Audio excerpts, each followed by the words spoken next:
A very happy good morning to all my dear students. Myself, Krishna Yadav. Again, I am today present in front of you all to represent a poem, The Lake Isle of Innisfree, written by William Butler Yeats, also known as W.B. Yeats. So, first, know about the poet William Butler Yeats from 1865 to 1939. He was an Irish poet and one of the foremost figures of 20th century literature. It means he was the main part of Irish literature, a pillar of the Irish literary establishment. In 1923, he was awarded the Nobel Prize in Literature. So, he also got a Nobel Prize in 1923. So, first, look out the picture, the Lake Isle of Innisfree. You can see a lake and this is the isle. So Innisfree एक बहुत अच्छी जगह है जहाँ पे W B Yeats अपना childhood बिताते हैं. He all spent his childhood in this lake. So the poet William Butler Yeats just wanted to say that he was very attached with this particular place, Lake Isle of Innisfree. ये जो Innisfree की जो lake थी इससे बहुत ज़्यादा वो connected थे. So come to the poet. This poem is a lyric. It explores the poet's longing for the peace and tranquility of Innisfree. कि जो ये poem है, this poem is 12 line. So this poem is a lyric. Lyric means होता है जब rhythm से कोई poem को गाया जाता है. So this is a rhythmic poem also. So ये poem है, lyric है, and it explores the poet's longing for the peace and tranquility of Innisfree.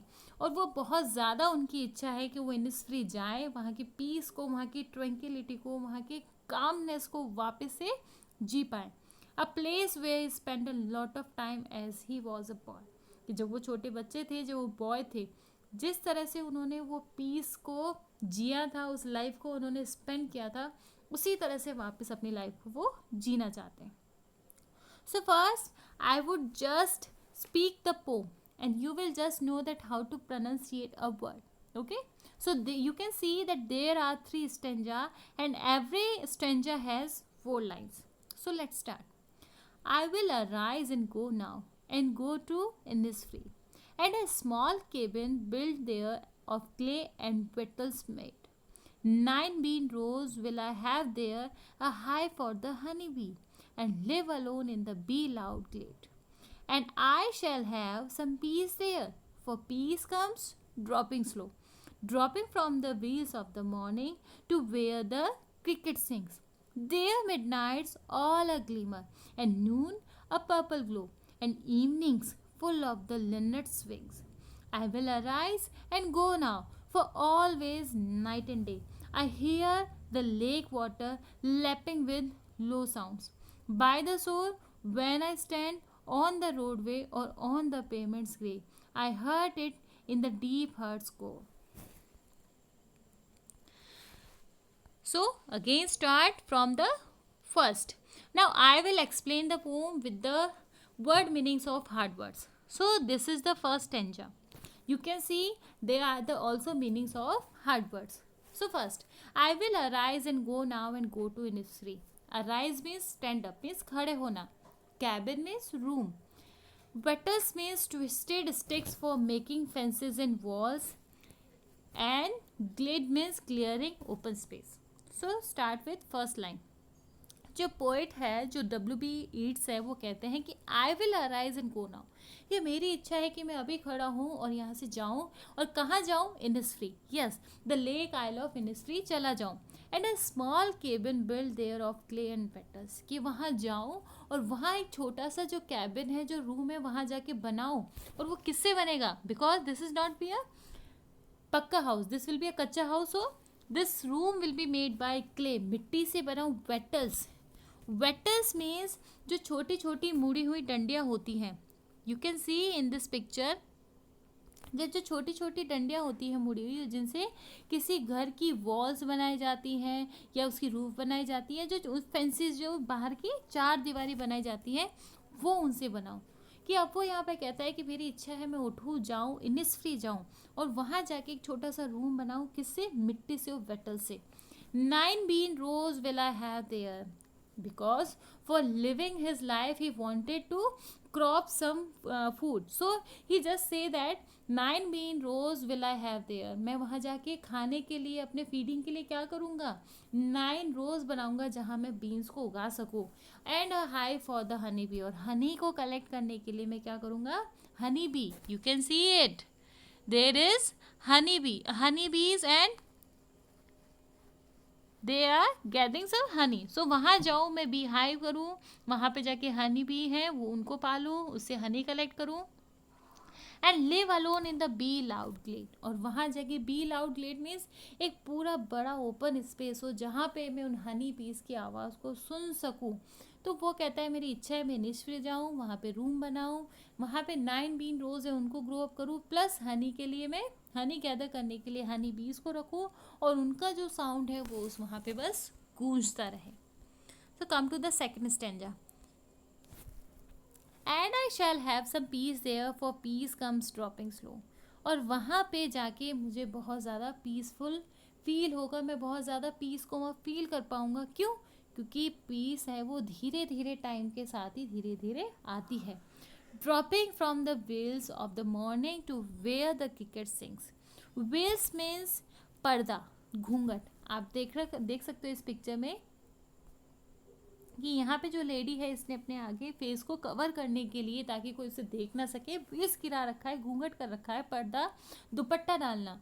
और वो कहता है कि ड्रॉपिंग फ्रॉम द व्हील्स, कि जिस तरह से एक व्हील्स के अंदर एक लेडी अपने आप को कवर कर लेती है, of the morning to where the cricket sings, उसी तरह से जो मॉर्निंग होगी, इनिसफ्री की जो मॉर्निंग होगी, वो भी अपने ऊपर एक वेल्स को कवर अप करके आएगी. अब यहाँ पे wheels of the morning means the clouds. यहाँ पे व्हील्स किसके लिए यूज हुआ है, क्लाउड्स के लिए, कि आकाश में जब क्लाउड्स होंगे मॉर्निंग टाइम में, तो उन क्लाउड्स की वजह से ऐसा लगेगा जैसे सुबह ने कोई व्हील पहन रखा है, कोई घूंघट पहन रखा है, और उसको देख के मुझे बहुत ज़्यादा शांति फील होगी. To where the cricket sings, cricket means an insect related to the grasshoppers but with shorter legs. The male produces a characteristic musical chirping sound. कि एक इंसेक्ट होता है, यू कैन सी हियर, कि एक insect होता है जो grass hopper से थोड़ा सा छोटा होता है. ये रहा क्रिकेट, ये ग्रास होपर से थोड़ा छोटा होता है. इनके जो मेल होते हैं वो नॉर्मली साउंड को रिप्रोड्यूस करते हैं, ना कि फीमेल. सो क्रिकेटर्स होता है वो यहाँ पे साउंड प्रोड्यूस करने का काम करता है. तो वो कहता है, और जब क्रिकेट वहाँ पे जो अपनी साउंड रिप्रोड्यूस करेगा या जो सिंग करेगा, जो गाना गाएगा, तो उसकी जो आवाज़ जब मैं सुनूंगा तो मुझे बहुत पीसफुल फील होगा.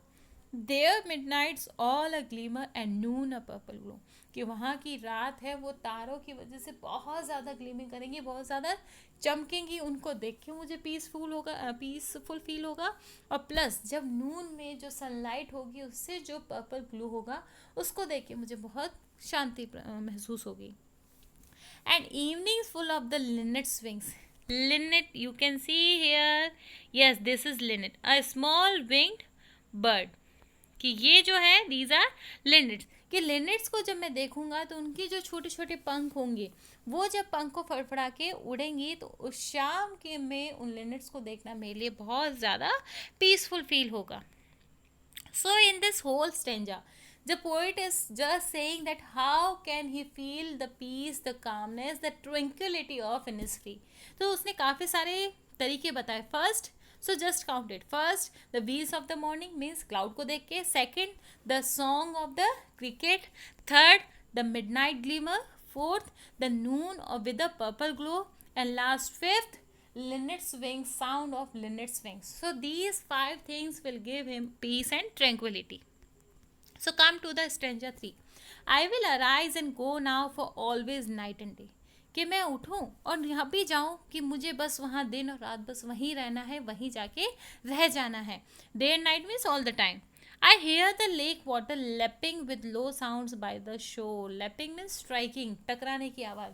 कि जब मैं यहाँ बैठा हूँ जो सिर्फ सोच रहा हूँ इनिस्क्रीप के जाने के लिए, जब भी मैं यहाँ बैठा हूँ मुझे बस वही आवाज़ बार बार कानों में गूंजती है कि जब वहाँ का जो लेक वाटर है वो किस तरह से शोर पे आके, नदी के किनारे पे आके, सी साइड पे आके जब उससे टकराता है तो उसकी जो आवाज़ होती है, जो साउंड उस वक्त निकलता है, वही आवाज़ मेरे बार बार कानों में गूंज रही है. While I stand on the roadway और ऑन द पेमेंट स्क्रीन. कि चाहे मैं रोडवे पे खड़ा हूँ या पेमेंट स्क्रीन पे खड़ा हूँ, चाहे पेमेंट पे खड़ा हूँ, मुझे बस वो आवाज़ सुनाई देती है और अपनी तरफ बुलाती है. I hear it in the deep heart's core. Deep heart's core means the innermost part of the heart. कि मेरे जो दिल का बहुत अंदरूनी हिस्सा है, जो इमोशनली अटैचमेंट है, वो इनिस्फ्री से बहुत ज़्यादा है. और मैं उस सब चीज़ों को, सब आवाज़ों को सुन के बस मैं ये चाहता हूँ कि मैं अभी इनिस्फ्री चला जाऊँ. So this is your poem. Now come to the literary devices of this poem. Literary devices means poem तो हमने पढ़ी, उसका मीनिंग भी समझा, लेकिन इसके अंदर और क्या कैरेक्टरिस्टिक्स है वो हम पढ़ेंगे. So come to the stanza first. I will arise and go now and go to industry. First, look out on rhyme scheme. Rhyme scheme, I know, I have already told you. Rhyme scheme means the last word of every line. So we will first watch the rhyme. First, Innisfree. Second, shade, maid. Third, honeybee, and fourth, blade. So Innisfree, I will give it A. And maid and Innisfree is different, so I will give it B. But Innisfree and honeybee is same, so I will give it A. And maid and glade is same, so I will give it B. So the rhyme scheme is A B A B A B. So the rhyme scheme is A B A B. And you can see in this poem that whole rhyme scheme is the same in first, second and third stanza. So this is have done. The rhyme scheme is A B A B. Second, I will introduce about the personification. Personification in this line. So we will found that there is no personification, but there is, yes, alliteration. Alliteration means, yes, alliteration means the repetition of consonant sound. Okay, so there is in the third line, have, hive and honey. Honey, have, hive, it means her, repetition of her sound. So this is called alliteration. Okay, come to the next stanza. Again the rhyme scheme. So the rhyme scheme is slow, A sings, B glow, A wings, B. So the rhyme scheme is A B A B. And here is it, the main literary device is personification. And the personification is veils of the morning. Veils of the morning means morning अपने आप को घूंघट करेगी. Morning कैसे करेगी? घूंघट तो female करती हैं, लेकिन यहाँ पे क्योंकि मॉर्निंग को ह्यूमन क्वालिटी शो की गई है, यहाँ पे जितने भी ह्यूमन कैरेक्टरिस्टिक्स हैं वो किसी नॉन लिविंग थिंग को जब दिए जाते हैं, this is called personification. So the personification in second line, personification in the second line, wheels of the morning. Okay, next, here is it also metaphor. You know metaphor and simile.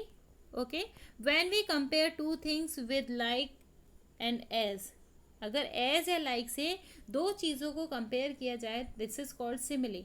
But बिना like और as को use किए जब हम किन्हीं to similar things को compare करते हैं, this is called metaphor. In my next class, I will just define literary devices. So just watch it carefully. Okay. So wheels of the morning.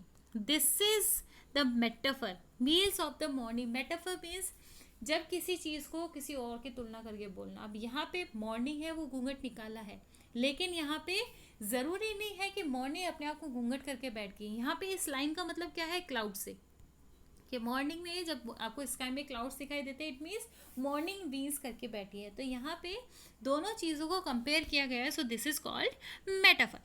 Okay, come to the third stanza. Again, first, yes, I know this is rhyme scheme day, shore, gray, and core.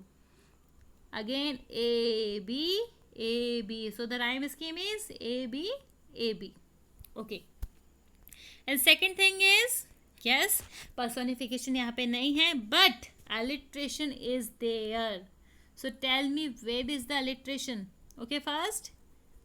Yes, second line. Lake, lapping, low. The sound of L. So this is the consonant sound and repetition with 3 times. So this is called alliteration. I hope that you are all understanding, and still if you have any problem you can text me personally. So this is Apo. Thank you for watching. Still if you have any confusion, if you have any doubt, then you can ask me personally, or you can watch my videos on my channel. And my channel name is, I have already told you, but still you did not subscribe my channel, English Buddy.